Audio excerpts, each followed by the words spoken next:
ನಮಸ್ಕಾರ. ನಾವೆಲ್ಲರೂ ಲವ್ ಜಿಹಾದ್ ಬಗ್ಗೆ ಕೇಳಿದೀವಿ, ನೋಡಿದ್ದೀವಿ ಕೂಡ.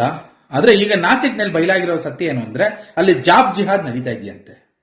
ಈ ಕೇರಳ ಫೈಲ್ಸ್ ಸಿನಿಮಾ ನೋಡಿ ಇದೆಲ್ಲ ಬರೀ ಪ್ರಪಗಂಡ, ಸುಳ್ಳು ಅಂತ ಯಾರ್ಯಾರು ಬೊಬ್ಬೆ ಹೊಡಿತಾ ಇದ್ರಲ್ಲ ಅವ್ರಿಗೆಲ್ಲ ಈ ನ್ಯೂಸ್ ಒಂದು ದೊಡ್ಡ ಶಾಕ್ ಕೊಟ್ಟಿದೆ. ಟಾಟಾ ಕಂಪನಿಯ ಅತಿ ದೊಡ್ಡ ಸಂಸ್ಥೆ TCS ನಾಸಿಕ್ನಲ್ಲಿ ನಡೀತಾ ಇರೋ ಅಸಲಿ ಆಟ ಕೇಳಿದ್ರೆ ನೀವು ಬೆಚ್ಚಿ ಬೀಳ್ತೀರಾ. ಇದು ಸಿನಿಮಾ ಕಥೆ ಅಲ್ಲ ಗುರು, ನಮ್ಮ ಕಣ್ಣ ಮುಂದೆ ನಡೀತಾ ಇರೋ ಕರಾಳ ಸತ್ಯ.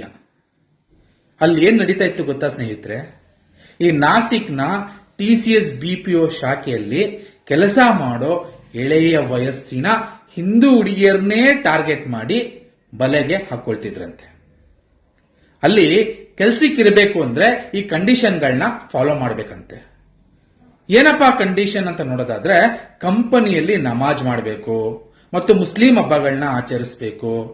ಅದ್ರ ಜೊತೆಗೆ ಫೋರ್ಸ್ ಮಾಡಿ ಬೀಫ್ ಅಂದ್ರೆ ದನದ ಮಾಂಸ ತಿನ್ಸೋಕೆ ನೋಡ್ತಿದ್ರಂತೆ. ಇನ್ನು ಹಿಂದೂ ದೇವತೆಗಳ ಬಗ್ಗೆ ತಪ್ಪಾಗಿ ಹೇಳ್ಕೊಟ್ಟು ಅವ್ರಿಗೆ ಬ್ರೈನ್ ವಾಶ್ ಮಾಡಲಾಗ್ತಾ ಇತ್ತಂತೆ. ಇನ್ನು ಯಾರಿದು ಕಿರಾತಕರು ಅಂತ ನೋಡೋದಾದ್ರೆ, ಈ ಇಡೀ ಜಾಲದ ಮಾಸ್ಟರ್ ಮೈಂಡ್ ಅಲ್ಲಿನ HR ಮ್ಯಾನೇಜರ್ ನಿದಾ ಖಾನ್.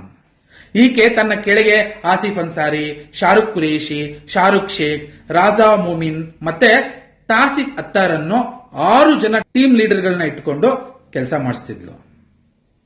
ಇವರ ಪ್ಲಾನ್ ಹೇಗಿರ್ತಿತ್ತು ಗೊತ್ತಾ? ಮೊದಲು ಹುಡುಗಿಯರನ್ನ ಬ್ಯಾಕ್ ಗ್ರೌಂಡ್ ಚೆಕ್ ಮಾಡಿ ಯಾರು ಈ ಫ್ಯಾಮಿಲಿ ಪ್ರಾಬ್ಲಮ್ ಅಲ್ಲಿ ಇದ್ದಾರೆ ಅಂತ ನೋಡಿ ಅವ್ರನ್ನ ಟಾರ್ಗೆಟ್ ಮಾಡ್ತಾ ಇದ್ರು.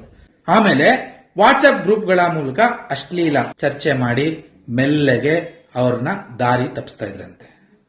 ಯಾವ್ದಾದ್ರೂ ಹುಡುಗಿ ಕಂಪ್ಲೇಂಟ್ ಮಾಡಕ್ ಹೋದ್ರೆ ದೊಡ್ಡ ಕಂಪನಿಗಳಲ್ಲಿ ಇದೆಲ್ಲ ಕಾಮನ್ ಅಂತ ಹೇಳಿ ನಿದಾ ಖಾನ್ ವಿಷಯ ಮುಚ್ಚಿ ಆಗ್ತಾ ಇದ್ಲು. ಈ ವಿಷಯ ನ್ಯಾಷನಲ್ ಮೀಡಿಯಾದಲ್ಲಿ ಹೈಲೈಟ್ ಆಗ್ತಾ ಇದ್ದಂತೆ ಪೊಲೀಸರು ಸೀಕ್ರೆಟ್ ಆಗಿ ತನಿಖೆ ನಡೆಸಿದ್ದಾರೆ. ಸದ್ಯಕ್ಕೆ 6 ಜನ ಕಿರಾತಕರನ್ನ ಅರೆಸ್ಟ್ ಮಾಡಿದ್ದಾರೆ. ಆದ್ರೆ ನಿದಾ ಖಾನ್ ಇನ್ನೂ ಎಸ್ಕೇಪ್ ಆಗಿದ್ದಾಳೆ. ರತನ್ ಟಾಟಾ ಅವರಂತಹ ಮಹಾನ್ ವ್ಯಕ್ತಿ ಕಟ್ಟಿದ ಕಂಪನಿಯ ಮೌಲ್ಯಗಳಿಗೆ ಇವರು ಕಪ್ಪು ಚುಕ್ಕೆ ತಂದಿದ್ದಾರೆ ಸ್ನೇಹಿತರೆ. ಹೈದರಾಬಾದ್ ಮಾಲ್ಗಳಲ್ಲಿ ಶುರುವಾದ ಈ ಸಂಚು ಈಗ ದೊಡ್ಡ ದೊಡ್ಡ ಕಂಪನಿಗಳಿಗೂ ಹಬ್ಬಿದೆ ಅಂತ ಸುದ್ದಿ ಮಾಡ್ತಾ ಇದೆ. ನಿಮ್ಮ ಫ್ರೆಂಡ್ಸ್ ಅಥವಾ ಫ್ಯಾಮಿಲಿಯಲ್ಲಿ ಯಾರಾದ್ರೂ ಇಂತಹ ಕಡೆ ಕೆಲಸ ಮಾಡ್ತಿದ್ರೆ ಸ್ವಲ್ಪ ಅಲರ್ಟ್ ಆಗಿರಿ. ಏನಾದ್ರೂ ಅನುಮಾನ ಬಂದ್ರೆ ತಕ್ಷಣ ಧ್ವನಿ ಎತ್ತಿ ಜಾಗೃತಗೊಳಿಸಿ ಅವ್ರನ್ನ.